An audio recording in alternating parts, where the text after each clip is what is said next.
दोस्तों, देश में महिला सशक्तिकरण नेताओं और चुनाव का सबसे लोकप्रिय नारा रहा है और है, लेकिन सिर्फ भाषणों में। क्योंकि जैसे ही कोई महिला सत्ता के केंद्र में पहुंचती है तो उसके फैसलों से पहले उसके अस्तित्व पर सवाल उठने लगते हैं। और यही भारतीय राजनीति का सबसे बड़ा विरोधाभास है। क्योंकि महिला सशक्तिकरण केवल प्रतिनिधित्व देना और कानून बनाने तक सीमित नहीं हो सकता, क्योंकि उन्हें निर्णय लेने की क्षमता देना और उस क्षमता का सम्मान करना, उसको स्वीकार करना भी जरूरी है। और इसी सोच को आगे बढ़ाते हुए साल 2023 में नारी शक्ति वंदन अधिनियम के माध्यम से लोकसभा और राज्य विधानसभाओं में महिलाओं के लिए 33% सीटें आरक्षित करने का रास्ता साफ हुआ था, जो भारतीय राजनीति में महिलाओं की भागीदारी को एक नई दिशा देने वाला कदम माना जा रहा है। यह केवल एक कानून नहीं है, बल्कि यह उस बदलाव का संकेत है जिसमें महिलाओं को प्रतीक नहीं बल्कि शक्ति के रूप में स्थापित करने की बात कही गई है। लेकिन वर्षों से महिला सशक्तिकरण की बात करने वाले नेता और दल लगातार यह दावा कर रहे हैं कि महिलाओं को आगे लाना जरूरी है।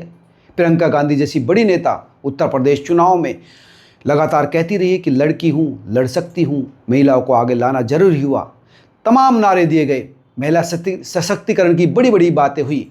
सुप्रिया सुले जैसी बड़ी नेता आरक्षण को लेकर, महिला सम्मान को लेकर लगातार मांगे उठाती रही है। हर मंचों से उन्होंने संदेश दिया कि महिला आरक्षण बहुत जरूरी है, राजनीति महिलाओं की भागीदारी बढ़नी चाहिए। लेकिन जब ये नारे और वादे वास्तविकता में बदले और कोई महिला शीर्ष पद पर पहुंची तो विपक्ष नेगेटिव राजनीति करने लगा।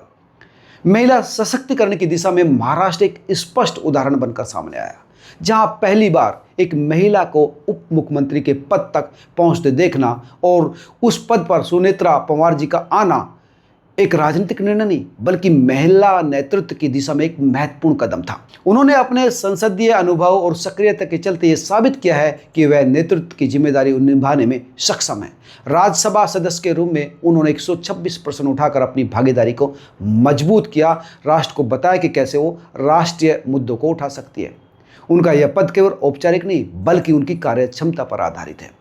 महाराष्ट्र की धरती महात्मा ज्योतिबा फुले, सावित्रीबाई फुले जैसी महान हस्तियों की धरती रही है, जिन्होंने महिलाओं के अधिकार और उनकी शिक्षा के लिए लंबा संघर्ष किया है। ऐसे में इस राज्य से एक महिला का शीर्ष पद तक पहुंचना उसी विरासत का एक हिस्सा था, उसका बढ़ता हुआ कदम था। लेकिन यहीं से राजनीति का दूसरा चेहरा सामने आया, क्योंकि जिस महिला नेतृत्व को समर्थन मिलना चाहिए था उसी के खिलाफ सवाल उठने लगे, आरोपों का सिलसिला शुरू हो गया।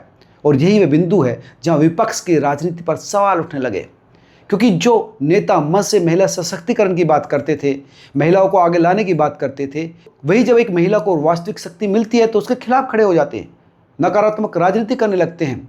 जनवरी 2026 में सुनेत्रा पवार के पद संभालने के बाद से जिस तरह का माहौल बनाकर उनके खिलाफ लगातार ये देखा गया कि उनके नेतृत्व को लेकर संदेह पैदा करने की कोशिश की गई, उनके काम को समय दिए बिना ही उनके खिलाफ नकारात्मक धारणा बनाने का प्रयास किया गया। और यह पैटर्न केवल एक सामान्य राजनीतिक प्रतिक्रिया नहीं थी बल्कि एक रणनीति के रूप में सामने आया, जिसका उद्देश्य यह दिखाना था कि वह इस जिम्मेदारी को संभालने में सक्षम नहीं है।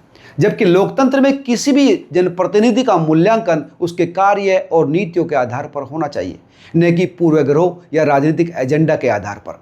और यही वह अंतर है जो आज की राजनीति में साफ तौर पर दिखाई देता है। एक तरफ महिला सशक्तिकरण की बात करने वाले बयान हैं, नारे हैं, तो दूसरी तरफ उन्हें जमीन पर लागू करने वाले लोग हैं। यही वो अंतर है जो तय करेगा कि कौन असली महिला सशक्तिकरण का पैरोकार है या कौन नारेबाज है, कौन उसे एक सामाजिक परिवर्तन के रूप में आगे बढ़ाता है और कौन उसको राजनीतिक हथियार समझता है।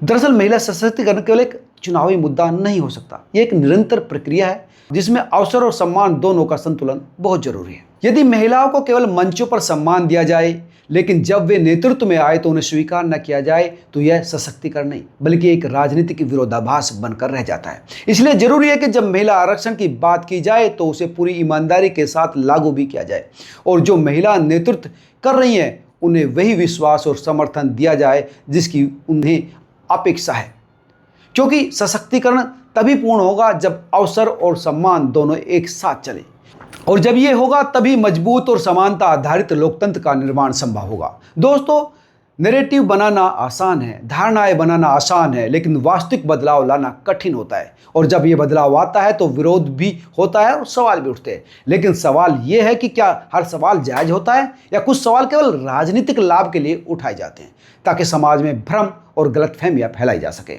ये आप भी भली भांति जानते हैं। तो दोस्तों, महिला सशक्तिकरण कोई नारा नहीं है, ये एक प्रतिबद्धता है। इसे चुनिंदा तरीके से लागू नहीं किया जा सकता। आप क्या सोचते हैं, क्या इस समय देश में महिला सशक्तिकरण हो रहा है और कैसे किया जा सकता है? कमेंट करके जरूर बताएं। अगर इस वीडियो को आप पसंद करते हैं तो जरूर शेयर कीजिए, ताकि हर महिला तक ये बात पहुंचे कि इस देश में महिलाओं का सम्मान होता है, और तमाम वो नेता जो सिर्फ नारों तक सीमित है वो भी अपने आप में बदलाव करे, और जब महिला सशक्तिकरण महाराष्ट्र में हो रहा है तो उसको सम्मान दे, सहयोग दे, ताकि महिलाओं का हौसला बढ़ सके। नमस्कार।